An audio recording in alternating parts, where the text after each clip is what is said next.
Well, well, well. Hi, everybody. How are you doing today?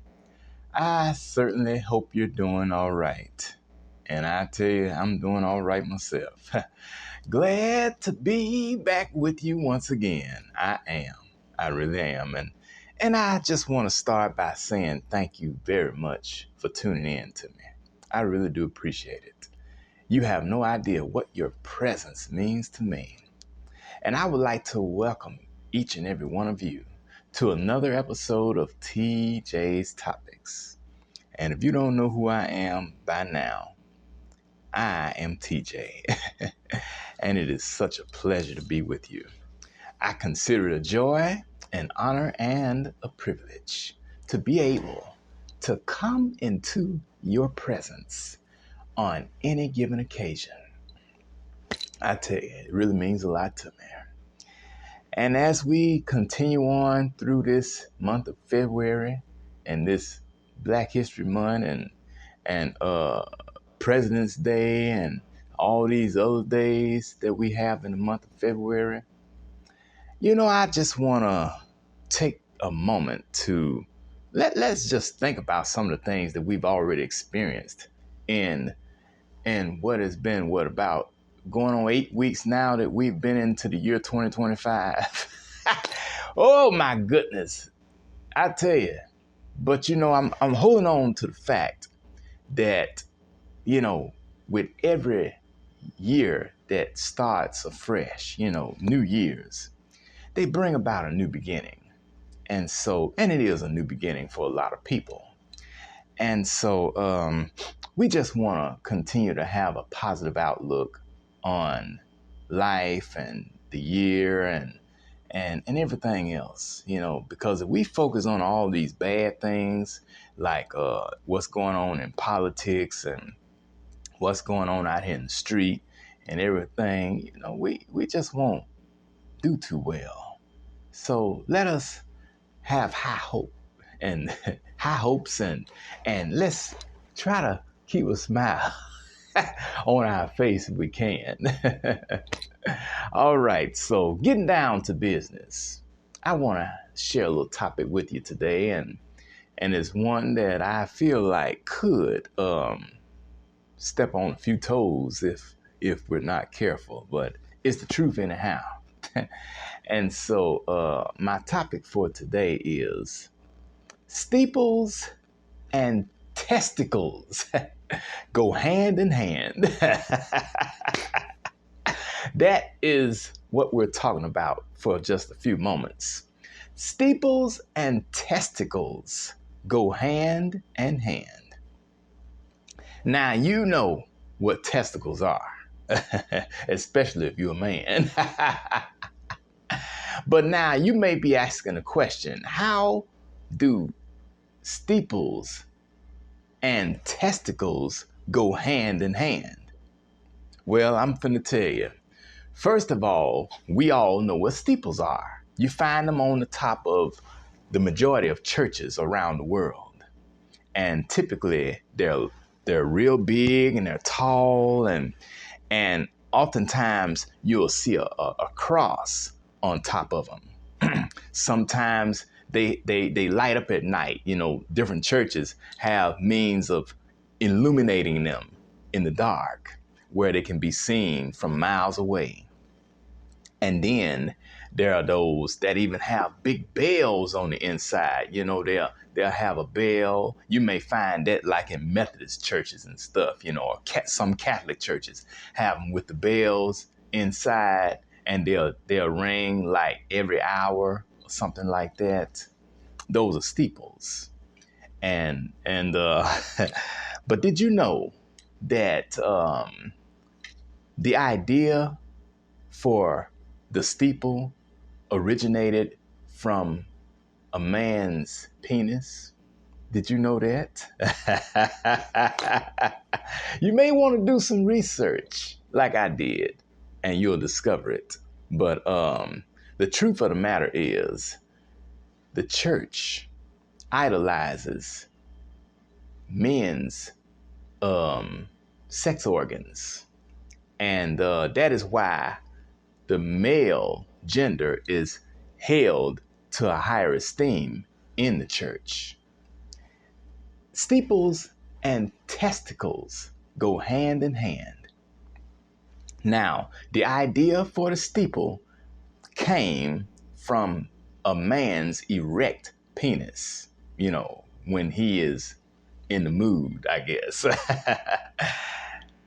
But on the other hand, you have Christmas ornaments that you see hanging on trees, and we've just had Christmas a couple of months ago, and you saw people with Christmas trees, and they had the ornaments hanging on them, the little round balls. Well, those ornaments or those round balls actually came from the idea of, men's testicles. Do your research and you'll find out for yourself. And matter of fact, you can read the Bible as well. It can be found in the book of Genesis. I can't tell you exactly what chapter right now because I don't have my Bible in front of me, but in the book of Genesis, there's the story about Nimrod. And really, this is not all of what I came to talk about, but I feel like I need to share this with you because there are so many things surrounding Christianity and religion altogether that oftentimes you won't hear taught in church. Because if they told you the truth in church, 9 times out of 10, you wouldn't go back in there anymore. But Nimrod, now we know that Christmas is observed every year on December 25th. They said that's when Christ was born, but we know better than that because how in the hell could, if you read in the book of Luke, where it talks about shepherds out in the field, keeping watch over their flock by night, how in the world would shepherds be out in the field, keeping watch over their flocks by night in the month of December and as cold as all get out? Now, something ought to tell you, if you got common sense, you just read between the lines. There's something that's not right about that. Well, Christ could not have been born in December. But if you read in the book of Genesis, then you will see the story of Nimrod and how it ties in with the winter solstice, which of course is on December 21st. That is typically the first day of winter. And according to tradition, that is when Nimrod was born. Nimrod, they like this sort of a god-like figure in the Old Testament. They observed his birthday in the month of December. And the testicles, the ornaments that you see on the Christmas tree are sort of a way of paying homage to that Nimrod fella in the book of Genesis. Those are his testicles, his balls hanging on the Christmas tree. And the steeple that you see sitting on top of the churches around the world, they're supposed to, in a sense, be an example of either Nimrod's penis or man's penis in general. And that's the reason why they sort of like to dictate what men do with their penises in the church and in religion. Because, men are supposed to be the leaders, and then women are viewed as the followers. Men are placed on the pedestal and then women are placed underneath. But don't y'all think that's unfair? Because if you ask me, it really is. Shouldn't there be a way where we can level the playing field? I mean, because this has been going on for thousands of years, where men have been elevated to a much higher level than women in religion and in the world at large. But we're going to talk a little bit about this today, and hopefully you can give me some feedback on it as we go along. Steeples and testicles go hand in hand, and it all stems from what we call biblical patriarchy or Christian patriarchy. Now, what is biblical or Christian patriarchy? It's a set of beliefs in the evangelical Protestant Christianity concerning gender relations and their manifestations in institutions, including marriage, the family, and home.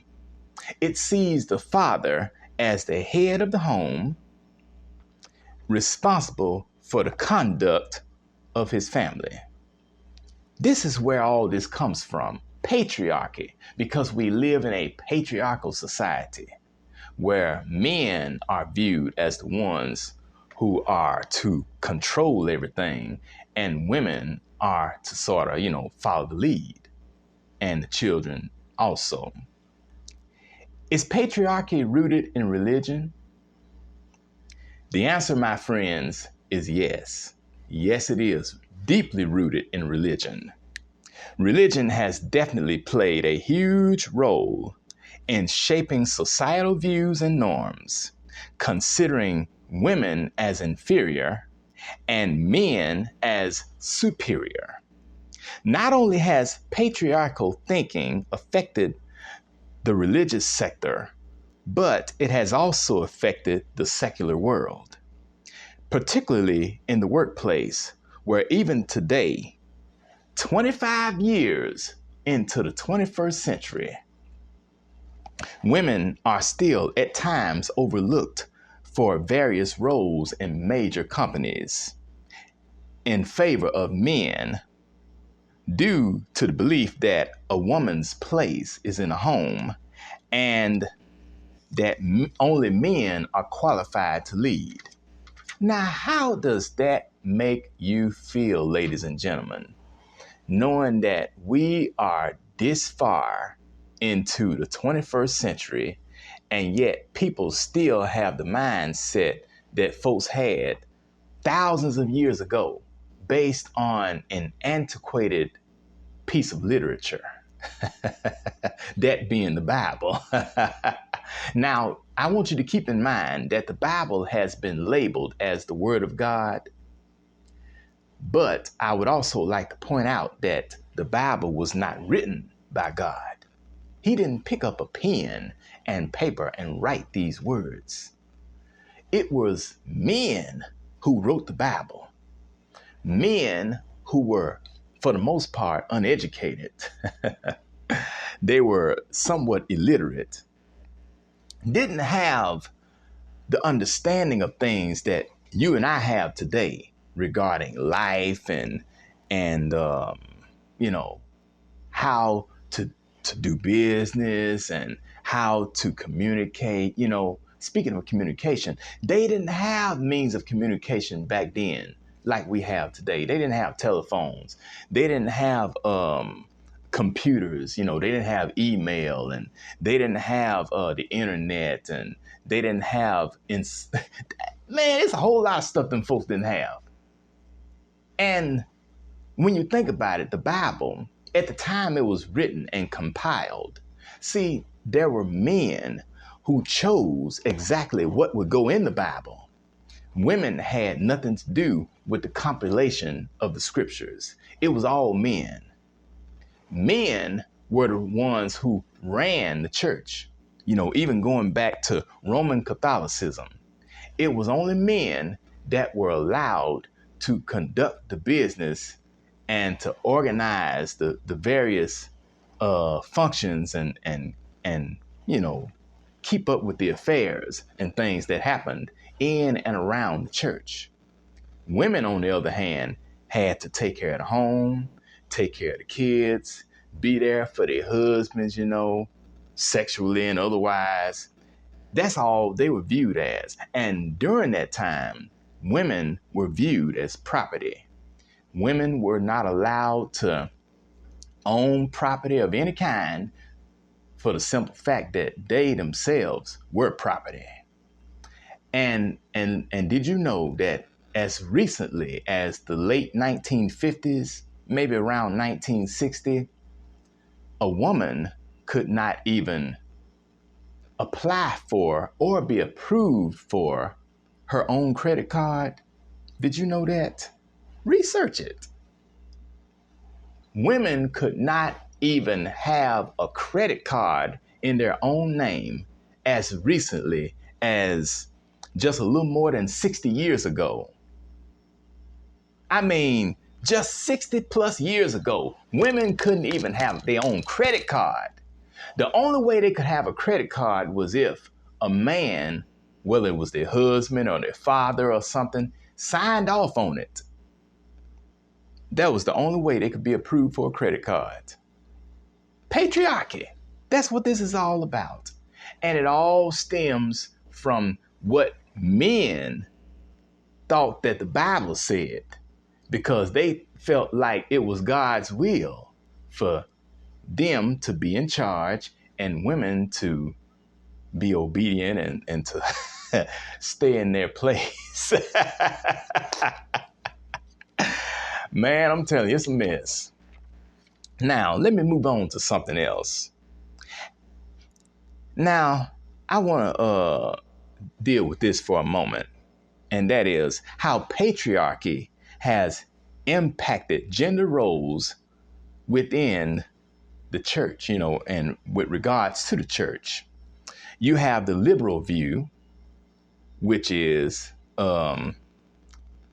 mostly comprised of the Democrats and stuff like that. And they believe in equality of roles, regardless of gender. Many Christians believe that men and women should have equal opportunities in the home and at work. That is the liberal view of gender roles. But on the other hand, you have the conservative view of gender roles. And the conservatives are mainly the Republicans who are in charge right now with Donald Trump and all them folk. They believe in men holding the dominant role in society as well as in the church. Conservative Christians argue that because men are physically stronger than women, and women are the ones who give birth to the babies and breastfeed, that men should be the leaders in the home, the family, and in the community, while women are reduced to subservient roles, like being caregivers and stuff like that. That is the conservative view of gender roles. That's the reason why they come down hard on the LGBTQ plus community, because they see gay men or anything like that as they see them as wanting to be like a woman, and they don't view women as being equal partners in the relationship, in the marriage, or even in society. So if you're gay, if you're lesbian, if you're bisexual or transgender, you don't count as far as the conservative people, and as far as that movement goes. You're just a pile of dog poop in their eyes. Now, let me get to the last thing before I go. And that is, all of this starts in early childhood. We're taught as kids that, how to be a certain way as a boy and how to be a certain way as a girl. And then as we get older and as we start growing up, when they start explaining to us about the birds and the bees, sex and stuff like that, then they start going into more detail about our body parts, boys and their penises, girls and their vaginas. And boys are typically taught, boys seem to have more leeway with regards to sex, but girls don't.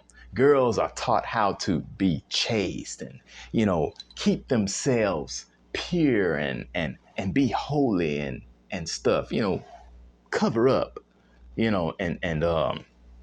and that's one thing that I've noticed here in the Black community. Our girls are especially taught to cover up because, Black girls tend to be built differently from Caucasian girls and Asian girls and girls of other nations and ethnicities. You know, many of them are quite voluptuous early, at an early age. As early as 12 and 13 years old, they already are sort of built. And so girls are taught black girls especially, are taught to cover up, because they don't want to be out here enticing these old men, these grown men and stuff. Now, such is not the case in the white community and other communities. Their girls, they don't necessarily develop as quickly as black girls do. And therefore, they can kind of, be more playful and stuff and wear what they want. But see, boys are taught to go out there and sow their wild oats and stuff like that. And I tell you, but girls are taught to be at home and, do things around the house with their mothers and things. And, I'm telling you, it just, it really makes me wonder sometimes, how society ever came to be the way it is. I'm telling you, it is, it's crazy. When you think about it, I mean, the unfairness and, the injustice and all of this with regards to gender roles and stuff, man, I'm telling you, it's crazy. It really is. And so I want to know what your thoughts are regarding this.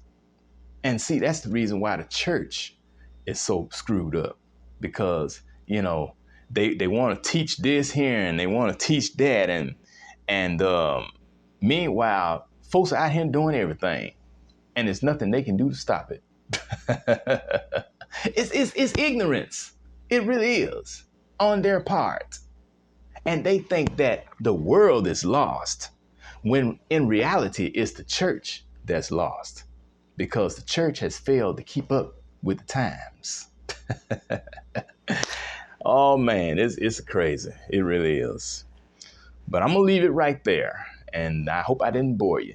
But this is something that needs to be addressed, because I hate to see how society is and how these little kids are being brought up and we was sort of forced into all of this early in life. But see, you got a generation that's coming along now who are not falling for the stuff like we did and like the previous generations did, because they know better. They have access to more information than what we had, and they're not going to be easily duped like we were. And I commend them for that. So this concludes my discussion on steeples and testicles and how they go hand in hand. Because the truth of the matter is, the church sort of idolizes the men and their body parts. But women, nope, not necessarily the case. Let that marinate for a moment. And on that note, I want to say thank you very much for tuning in to this episode of TJ's Topics. And be sure to like, comment, and subscribe, and share with whoever you wish. Excuse me.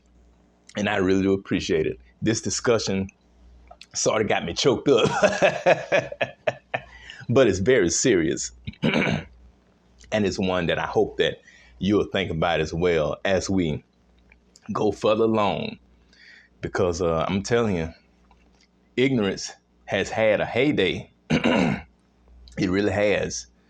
But we are coming out of the age of ignorance, and we are now in the age of information and knowledge.